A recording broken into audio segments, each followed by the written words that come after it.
Hoje aqui no Paraná Portal nós recebemos a fonoaudióloga Cida Stier, que é mestre da voz para a maioria, para boa parte dos jornalistas que estão aí nas rádios, nas TVs, também empresários, políticos e todo mundo que de alguma forma precisa da voz na sua profissão e também, claro, no dia a dia. Eu passei pela Cida, é uma honra para mim te receber aqui hoje, Cida. É uma grande honra ser entrevistada por você, Jordana. Obrigada. Cida, eu queria falar sobre justamente essa que é a sua área do treinamento da voz no dia a dia das pessoas, de como o uso da voz pode mudar a vida de uma pessoa, tanto no trabalho, no dia a dia, tanto para pior como para melhor. A nossa voz nos representa. Tenhamos consciência ou não disso, essa é a grande realidade. A nossa voz fala mais do que, muitas vezes, o que as palavras estão dizendo.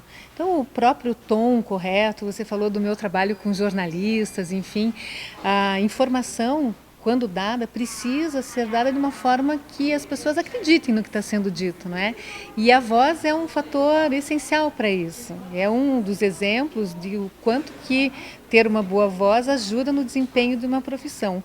Mas não é só o jornalista que precisa usar bem a voz e saber o seu melhor tom, o tom correto para passar uma informação. Mas todos os profissionais precisam se perguntar: será que a minha voz me representa?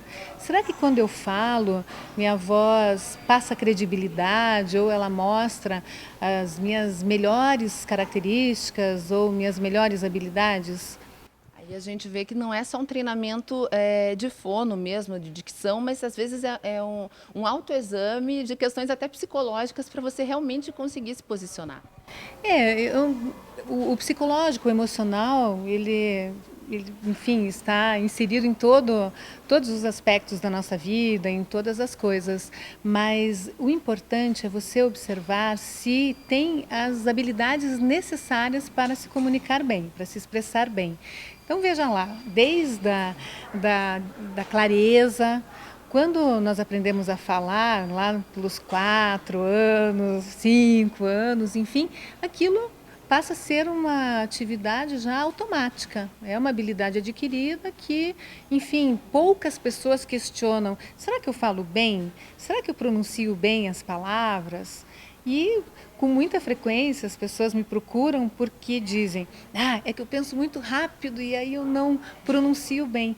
Mas será que quando nós falamos, nós damos a atenção para o nosso ouvinte? Então veja, são algumas habilidades: o usar bem a voz, o falar de forma clara, organizar o pensamento, organizar a sequência com começo, meio e fim, que vai dar um melhor entendimento e possibilitar uma pessoa ser bem compreendida. E tudo isso é treinável.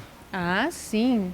O ser humano é maravilhoso, né? Porque é rápido em adquirir novas habilidades quando se propõe a fazer isso. Hoje em dia a gente vê muita gente aí se comunicando nas redes sociais, gravando vídeos, dando a sua opinião, dizendo o que deve e o que não deve, às vezes. Quais os cuidados para quem, de um dia para o outro, ganha, né, todo esse poder das redes sociais de passar a sua opinião, de passar a sua imagem para o mundo? O que deve fazer para realmente que a voz e o que ela diz reflita realmente o que ela pensa? E nem sempre é isso que acontece. Não, não é sempre isso e é uma pena, né, Jordana? Porque hoje nós vemos muitas coisas que não precisariam estar ali, não precisariam ser ditas. Eu, como fonoaudióloga e trabalhando, dedicando minha vida à comunicação, eu digo que a primeira coisa essencial é saber ouvir. E saber ouvir com atenção, procurando entender aquilo que está sendo dito, se te interessa, se é com você, se não é.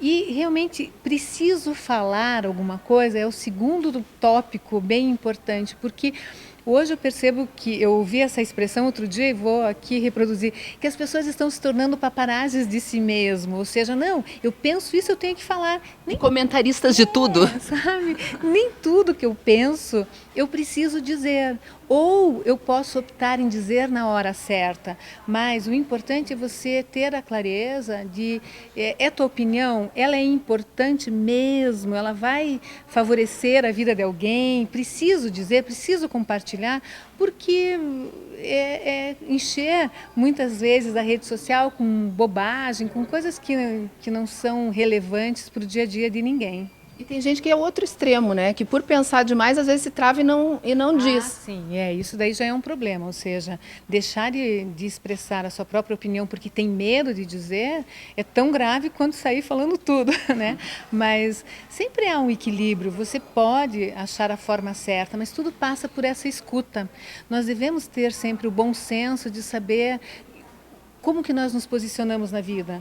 O que eu penso reflete a realidade, tem a ver com a forma que eu vejo o mundo e isso vai melhorar o mundo se eu falar ou se eu também posso ouvir o que está sendo dito, refletir e dizer, não, nesse momento eu não tenho nada para dizer porque já foi dito tudo e já está bem dito, enfim, não vai contribuir com nada.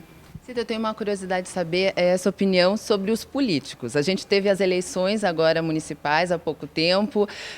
A gente viu na TV aquele festival de tipos, estereótipos, figuras, gente que sabe usar bem a voz e as ideias e também o outro oposto. Tivemos as eleições americanas, o Trump vencendo, sendo que ele também é uma figura muito criticada. Como você analisa, você consegue separar a profissional ali do eleitor ou do espectador nessa hora ou fica julgando sempre? Não, eu faço parte de um time que julga também, mas acabo participando muito, porque tenho muitos clientes que são políticos e que participaram de todo esse processo.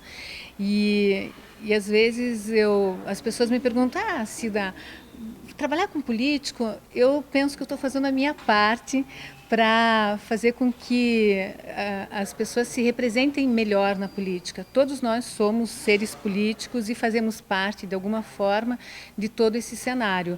É um momento de muita reflexão, porque o Obama, que é um exemplo de orador e que conquistou o mundo com os seus discursos, acabou sendo derrotado por uma pessoa que teve um discurso agressivo, racista, enfim, e com todos os adjetivos negativos.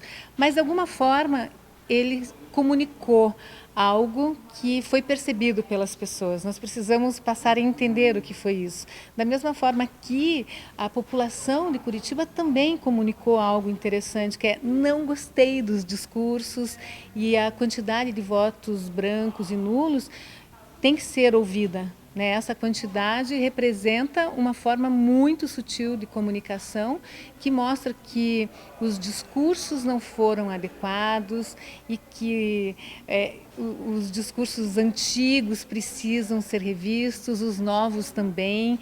E a comunicação tem dentro da palavra a palavra ação.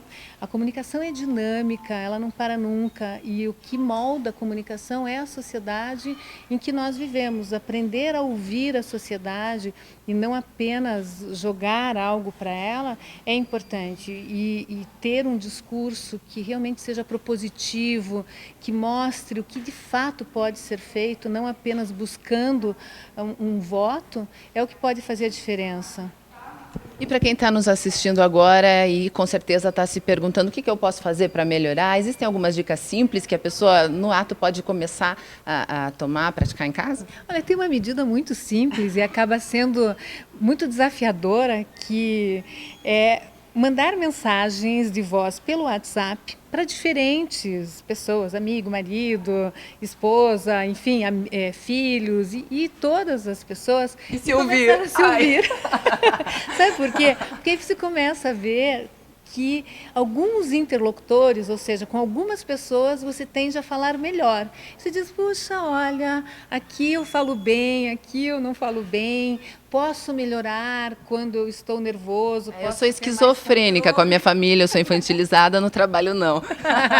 Mas então, nós não somos um jeito apenas, né? Nós temos vários e esse nosso jeito precisa ser compreendido e entender. Puxa, quando estou estressado eu saio dando bronca, quer dizer, mas será que isso é adequado no ambiente em que você vive?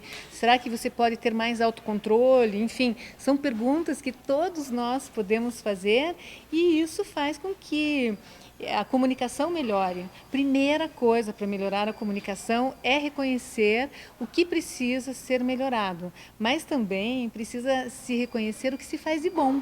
Olha, eu gosto da minha voz quando eu falo com fulano, porque eu sou firme, porque eu explico, enfim, identificar esses pontos positivos.